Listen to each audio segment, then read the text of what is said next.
اللہ تبارک و تعالیٰ کے نام سے شروع جو بڑا مہربان اور نہایت رحم کرنے والا ہے۔ قرآن مجید میں اللہ تبارک و تعالیٰ نے ارشاد فرمایا کہ وہ جس نے موت اور زندگی کو پیدا کیا تاکہ تمہاری آزمائش کرے کہ تم میں کون زیادہ اچھے عمل کرنے والا ہے، اور وہی بہت عزت والا اور بخشش والا ہے۔ پیارے دوستو، یہاں اس آیت میں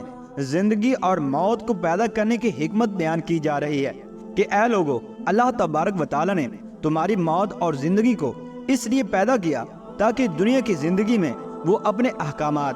اور ممنوعات کے ذریعے سے تمہاری آزمائش کرے کہ کون زیادہ فرما بردار، مخلص اور شریعت کے بیان کردہ طریقے کے مطابق عمل کرنے والا ہوتا ہے، اور کوئی اپنے برے اعمال کے ذریعے سے اللہ تبارک و تعالیٰ کو عاجز نہیں کر سکتا کہ وہ غالب اور گناہ گاروں میں سے جو توبہ کرے وہ اسے بخشنے والا ہے۔ اور حضرت ابو ہریرہ رضی اللہ تعالیٰ عنہ سے روایت ہے کہ رسول اللہ صلی اللہ تعالیٰ علیہ وسلم نے ارشاد فرمایا، جب اللہ تبارک و تعالیٰ جنت اور جہنم کو پیدا کر چکا تو حضرت جبرائیل علیہ السلام کو جنت کی طرف بھیجا اور کہا کہ جنت اور اس میں جنتیوں کے لیے جو کچھ ہم نے تیار کر رکھا ہے اسے جا کر دیکھ کر آؤ۔ تو آپ صلی اللہ تعالیٰ علیہ وسلم نے ارشاد فرمایا کہ جبرائیل علیہ السلام آئے اور جنت کو اور جنتیوں کے لیے اللہ تبارک و تعالیٰ نے جو کچھ تیار کر رکھا تھا اسے دیکھا، اور پھر آپ صلی اللہ تعالیٰ علیہ وسلم نے ارشاد فرمایا، پھر جبرائیل علیہ السلام اللہ تبارک و تعالیٰ کے پاس واپس گئے اور عرض کیا، تیری عزت کی قسم، جو بھی اس کے بارے میں سن لے اس میں ضرور داخل ہونے کی کوشش کرے گا۔ پھر اللہ تبارک و تعالیٰ نے حکم دیا تو جنت ناپسندیدہ اور تکلیف دہ چیزوں یعنی مصائب و آلام، سخت عبادت وغیرہ سے گھیر دی گئی، اور اللہ تبارک و تعالیٰ نے جبرائیل علیہ السلام کو کہا کہ اس کی طرف دوبارہ جاؤ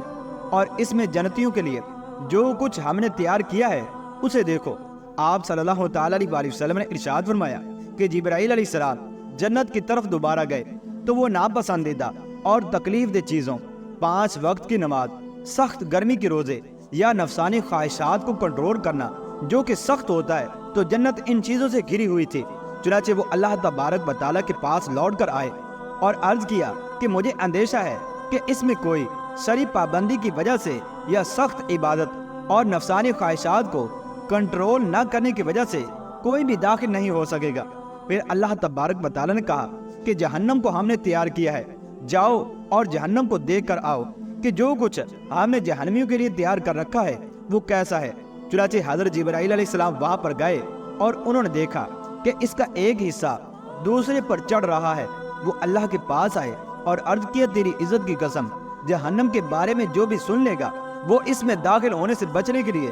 اپنی پوری کوشش کرے گا۔ پھر اللہ تبارک و تعالیٰ نے حکم دیا تو وہ شہوات سے یعنی دنیا کی عورتوں سے، گانوں باجوں، لہو و لعب سے گھیر دی گئی۔ اللہ تبارک و تعالیٰ نے کہا کہ اس کی طرف دوبارہ جاؤ۔ چنانچہ حضرت جبرائیل علیہ السلام دوبارہ گئے تو واپس آ کر عرض کیا، تیری عزت کی قسم، مجھے ڈر ہے کہ اب اس جہنم سے کوئی بھی نجات نہیں پا سکے گا بلکہ اس میں ضرور داخل ہوگا۔ چنانچہ حضرت ابو ہریرہ رضی اللہ تعالیٰ عنہ کہتے ہیں کہ رسول کریم صلی اللہ تعالیٰ علیہ وسلم نے فرمایا، جنت و دوزخ نے آپس میں بحث و تکرار کی۔ چنانچہ دوزخ نے تو یہ کہا کہ مجھے سرکش اور متکبر اور ظالموں کے لیے چھانٹا گیا ہے، اور جنت نے یہ کہا کہ میں اپنے بارے میں کیا کہوں، میرے اندر بھی تو وہی لوگ داخل ہوں گے جو ضعیف اور کمزور ہیں اور لوگوں کی نظروں میں گرے ہوئے اور جو بھولے بھالے اور فریب میں آ جانے والے ہوں گے۔ یہ سن کر اللہ تبارک و تعالیٰ نے جنت سے فرمایا، تم میری رحمت کے اظہار کا ذریعہ اور میرے کرم کی اماجگاہ کے علاوہ اپنے بندوں سے جس کو اپنی رحمت سے نوازنا چاہتا ہوں اس کے لیے تجھے ہی ذریعہ بناتا ہوں۔ اور دوزخ سے فرمایا، تم میرے عذاب کا محل و مظہر ہونے کے ساتھ میری غضب کی جگہ ہے، چنانچہ میں اپنے بندوں میں سے جس کو عذاب دینا چاہتا ہوں اس کے لیے تجھے ذریعہ بناتا ہوں، اور میں تم دونوں ہی کو لوگوں سے بھر دوں گا۔ البتہ دوزخ کے ساتھ تو یہ معاملہ ہوگا کہ وہ اس وقت تک نہیں بھرے گی جب تک کہ اللہ تبارک و تعالیٰ اس پر اپنا پاؤں نہ رکھ دے۔ چنانچہ اللہ تبارک و تعالیٰ جب اپنا پاؤں رکھے گا تو دوزخ پکار اٹھے گی، بس بس اور نہیں۔ اس وقت دوزخ اللہ تبارک و تعالیٰ کی قدرت سے بھر جائے گی اور اس کے حصوں کو ایک دوسرے کے قریب کر دیا جائے گا، پس وہ سمٹ جائے گی۔ مطلب یہ کہ اللہ تبارک و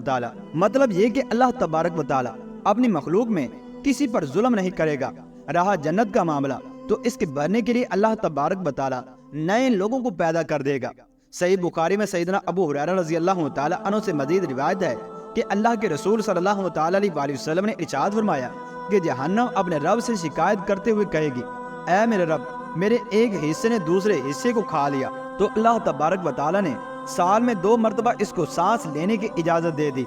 ایک سانس سردی کے موسم میں اور دوسرا سانس گرمی کے موسم میں۔ چنانچہ یہی وجہ ہے جو تم شدید گرمی محسوس کرتے ہو، اور یہی وجہ ہے کہ جس کی وجہ سے تم شدید سردی محسوس کرتے ہو۔ ابن المبارک رحمۃ اللہ تعالی علیہ فرماتے ہیں کہ محمد بن مطرف نے ایک سکہ شخص سے روایت کی کہ ایک انصاری شخص کے دل میں جہنم کا خوف جا گزیر ہو گیا۔ جہنم کا ذکر چھڑتا تو آنسوؤں کی لڑی بن جاتی، حتیٰ کہ اسی خوف نے اس کو گھر کے اندر محبوس کر دیا۔ چنانچہ اس شخص کا یہ حال حضور اکرم صلی اللہ تعالی علیہ وسلم کی بارگاہ کے اندر پیش کیا گیا، تو آپ صلی اللہ تعالی علیہ وسلم اس کے گھر تشریف لائے۔ آپ صلی اللہ تعالی علیہ وسلم جیسے ہی گھر میں داخل ہوئے تو وہ نوجوان آپ صلی اللہ تعالی علیہ وسلم کے ساتھ لپٹ گیا اور جاں بحق ہو کر نیچے گر پڑا۔ رسول اللہ صلی اللہ تعالی علیہ وسلم نے ارشاد فرمایا کہ اپنے ساتھی کی کفن دفن کا انتظام کرو، جہنم کے خوف نے اس کے دل کے ٹکڑے ٹکڑے کر دیے ہیں۔ امام قرطبی رحمۃ اللہ تعالی علیہ فرماتے ہیں کہ حضرت عیسیٰ علیہ السلام کا 4000 عورتوں کے پاس سے گزر ہوا، ان کے رنگ اڑے ہوئے تھے، یعنی بدحالی سے ان کے جسموں پر اون اور بالوں کی چادریں پڑی ہوئی تھیں۔ حضرت عیسیٰ علیہ السلام نے فرمایا، اے عورتوں کی جماعت، کس چیز نے تمہارا رنگ اڑا رکھا ہے؟ تو عورتوں نے جواب دیا، اے ابن مریم، جہنم کے ذکر نے ہماری رنگت اڑا رکھی ہے۔ یقیناً جو شخص جہنم میں داخل ہوا نہ اسے ٹھنڈی چیز ملے گی اور نہ پینے کے لیے کچھ ہوگا۔ حضرت انس رضی اللہ تعالی عنہ بیان کرتے ہیں کہ ایک دن رسول کریم صلی اللہ تعالی علیہ وسلم نے ہمیں نماز پڑھائی اور پھر منبر پر تشریف فرما ہوئے اور مسجد کی قبلے کی طرف اپنے دست مبارک سے اشارہ کر کے فرمایا کہ ابھی جب میں نے تمہیں نماز پڑھائی تو مجھے اس دیوار کے سامنے حصے میں جنت اور دوزخ کی تمثیل دکھائی دی، اور حقیقت یہ ہے کہ میں نے جتنی اچھی چیز اور جتنی بری چیز آج دیکھی ہے، اس جیسی اچھی یا بری چیز پہلے کبھی نہیں دیکھی۔ اللہ تبارک و تعالیٰ سے دعا ہے کہ اللہ تبارک و تعالیٰ ہمیں اپنے خواہشات کی مخالفت کرنے اور اللہ تبارک و تعالیٰ کے احکامات پر عمل کرتے ہوئے زندگی گزارنے اور جہنم سے بچ کر جنت کے اندر بلا حساب داخل ہونے کی توفیق عطا فرمائے۔